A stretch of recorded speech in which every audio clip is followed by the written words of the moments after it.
Hello and welcome back to yet another season of The Lowdown. My name is Tyler Hapney and I am your producer for this season. We're going to start off strong with an episode full of interesting things, and to start us off, we have a look at the Rubber City Jazz and Blues Festival. The Rubber City Jazz and Blues Festival took place over 3 days at the beginning of September. We had the honor of being able to come and drop in for just a few hours for a couple of performances. We first arrived at Cascade Plaza, welcomed to the sounds of the George Delancey Sextet. There was a crowd of onlookers, jazz enthusiasts and others who just wanted to take in the atmosphere of the performance happening before them. There were games to be played, including Connect 4 and Cornhole, and we also made sure to stop by a familiar structure, the Don Drum art piece that sat right in the middle of the plaza.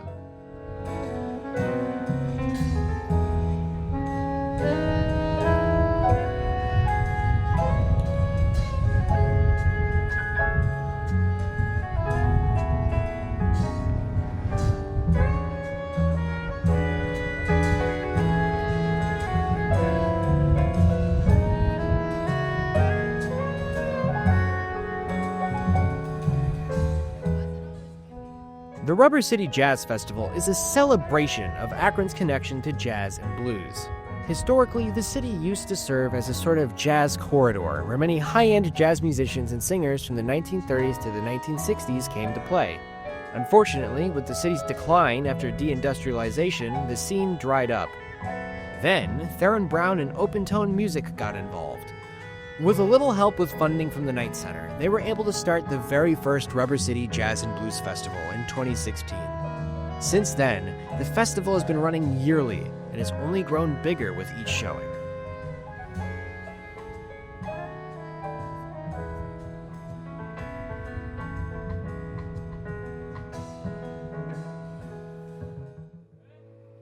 After we were done in Cascade Plaza, we decided to head just down the road to the Akron Art Museum. There, we were able to catch the Michael Weber Show. We wanted to pay our respects to the man who had performed the Lowdown theme song, and we were not disappointed. Immediately, the energy was completely different from the George Delancey Sextet. Rather than a jazz show, this was a rock and roll show. And Weber is a rock star. He really puts his all into every performance. He even brought somebody up from the crowd to play saxophone on the final song, which absolutely tore down the house.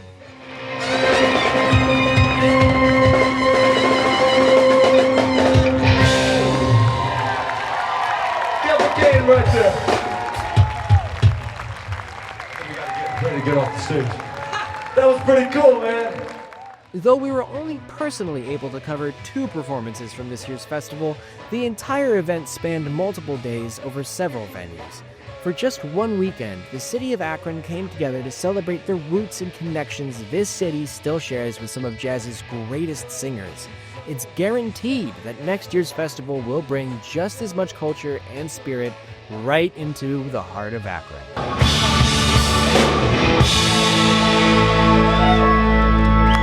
I'll still make it.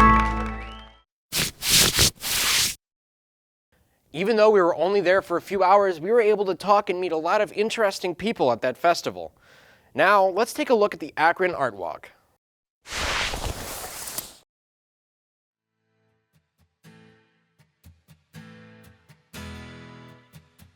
Every couple months, the Summit Art Space hosts the Akron Artwalk that's open to all. This free event celebrates the art, music, and food in downtown Akron. The event takes place at multiple locations such as ArtX Love, the Akron Art Museum, the Nightlight, Musica, and more. Due to renovations at the Summit Art Space, this location was hosted outside along Summit Street. Hey ZTV, we're here at the Summit Art Space's Art Walk. Let's check out what art and music they have to share with us. They had lots of music, poetry, and vendors, one of which was a small-owned business located in Akron by Regina Hernandez. She makes homemade soy wax candles and gifts.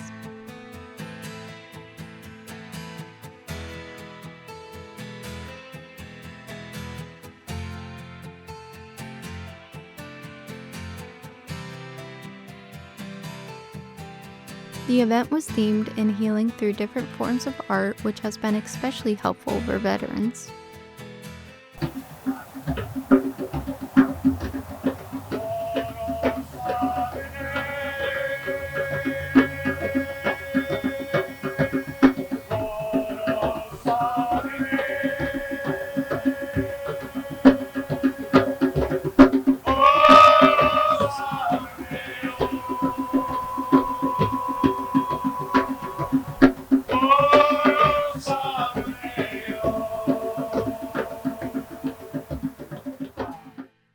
We had the pleasure of speaking to Don Mattis, also known as the Human Paintbrush. Don Mattis Jr. I've been sober over 39 years. I do paintings with my beard. They call me the Human Paintbrush. I'm a jester for Jesus. How long have you been doing this again? Doing what? Painting with your beard. What inspired Probably you to 20 start years. doing that? Well, that's a long story, but I'll tell you a short, brief story. One day I was praying, and I was inspired by Jesus to start painting with my beard. I would never think of such a thing. And I just started painting with it. I painted 8 hours straight. At the present time, I have over 400 paintings. Don talks about the importance of healing through art and how it's helped him through his 39 plus years free from addiction. So I know this whole thing is about kind of like how art impacts you and like what good it does for you. How has art impacted you? Well, it brought me emotional healing after doing drugs for 17 years. So it's like therapy. So it's expressing all your emotions. It's like a roller coaster ride, to go up and down and all around. And that's what comes out on the canvas. Yeah, that's great. Thanks. He shared with us his vulnerable moments in life of using addictions to escape and what has changed. He speaks on the importance of faith during his journey and believes prayer, affirmation, love, and truth are some of the keys in taking back control into your life. Further is shared on his website and podcast called Stoned on Happiness. His lively and fun behavior also shows us that we're all real people with real emotions and should do what makes us feel like our true selves.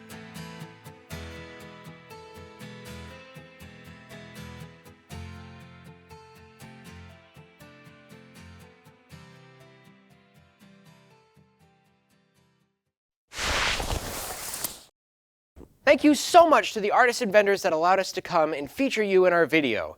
Now we're going to take a look at the Barberton Mumfest for this year's event.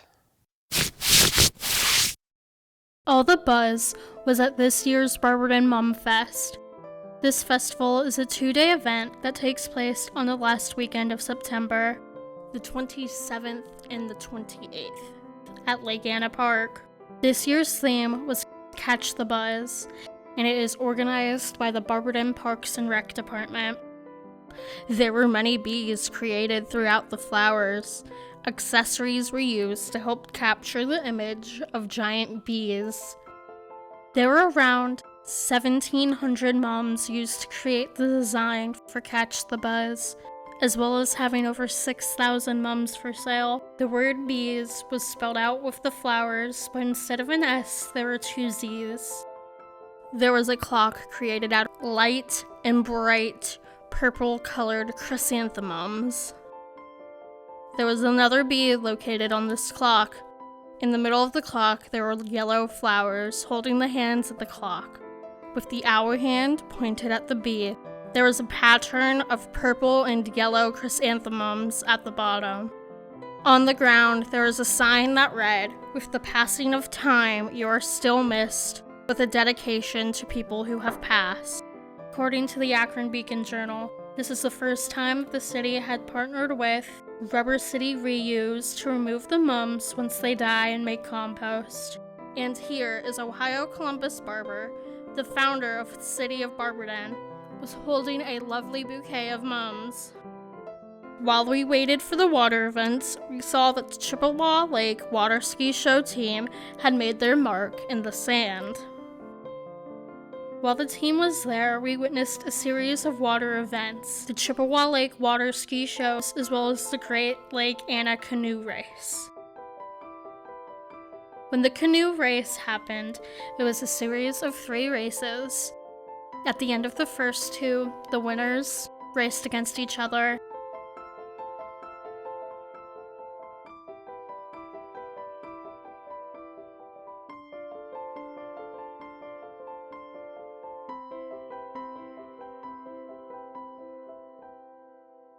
We have our winner with a trophy.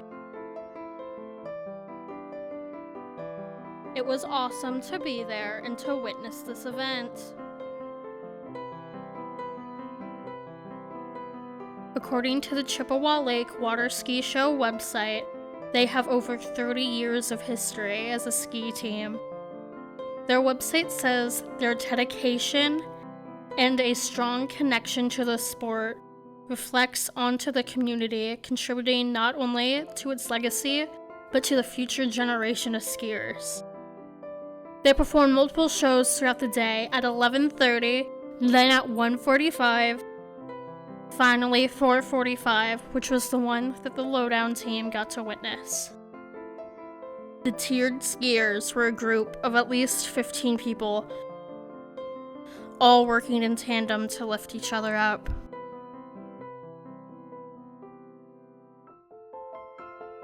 After it was the dancers. The way they are connected, they do not need to use both arms, allowing them to hold on to each other and gain a better sense of movement.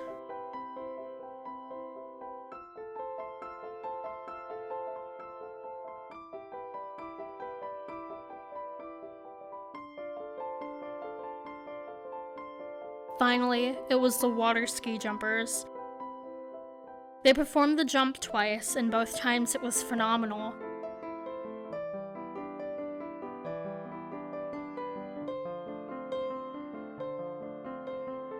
The Chippewa Lake Water Ski Show team is Ohio's only competitive water ski show team, having been performing for over 30 years. The team has approximately 100 active members who perform free hour-long shows to the public throughout the summer. The team also competes in many competitions and professional shows across the Midwest.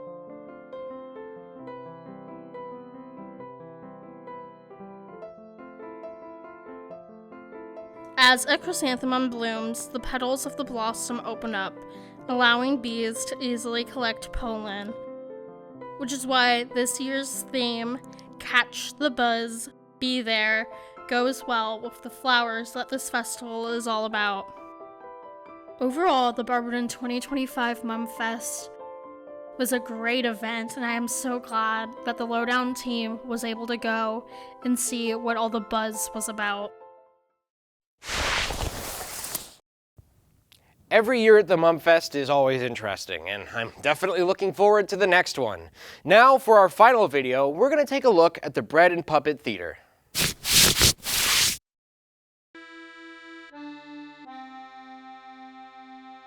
Meet the Bread and Puppet Theater Troupe, a serious and silly circus which blends modern political performance with the 14th century tradition of traveling plays. The theater's annual fall circus show has been touring the country for over 50 years, and this year they invited ZTV's The Lowdown to a secluded spot in downtown Akron for this year's show, Our Domestic Resurrection, Revolution in Progress.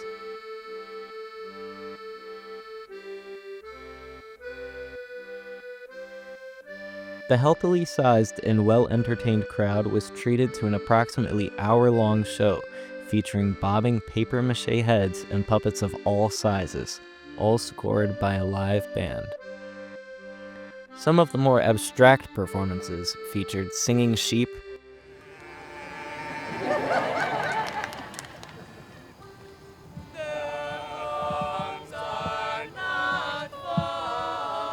raging grannies,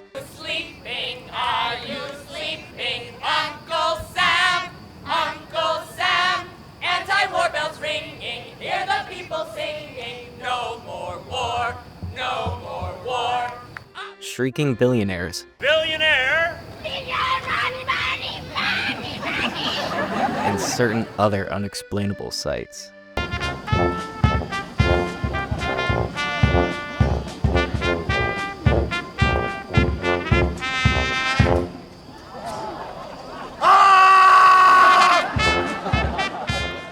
Bread and Puppet was founded in New York City in 1963 by Peter Schumann and his wife Elke. Peter, who still directs every single show today at 91 years old, was born in Silesia and had a career as a sculptor and dancer in Germany before moving to the United States in 1961.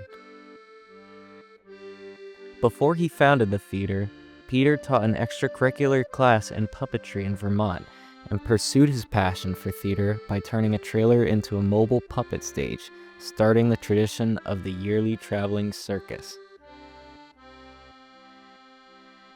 Early protest performances of the Bread and Puppet Theater involved marches against the Vietnam War and social conditions in New York City, alongside adaptations of medieval passion plays, fairy tales, and retellings of biblical stories. Peter's 20-foot puppets quickly became a familiar presence on the streets of downtown New York and beyond, where they participated in anti-war protest movements over the following decade. In the 70s, Bread and Puppet found a permanent home in a 150-year-old dairy barn in Vermont's Northeast Kingdom, where the annual Our Domestic Resurrection Circus was born. That barn serves today as the Bread and Puppet Museum, housing the rich legacy behind hundreds of stage-worn puppets and masks. Bread and Puppet refused to take government or private funding and remain one of the longest-running non-profit, self-supporting theater companies in the United States. The Bread and Puppet Troupe of 15 performers is currently on a tour of 33 U.S. cities this fall, and no one is turned away for a lack of funds.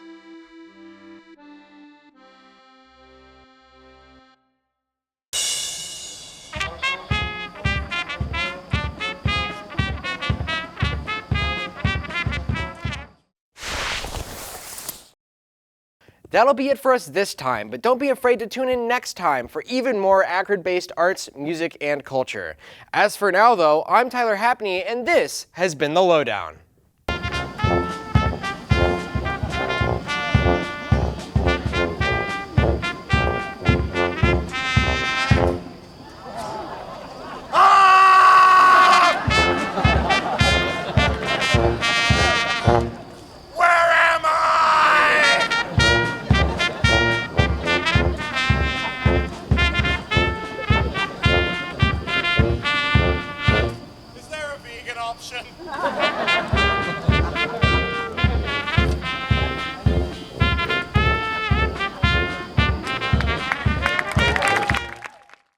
This program was produced by ZTV at the University of Akron. Do you want to gain experience in video production, professional social media, or working with real clients? Visit the UA School of Communications online or follow us on social media to learn more.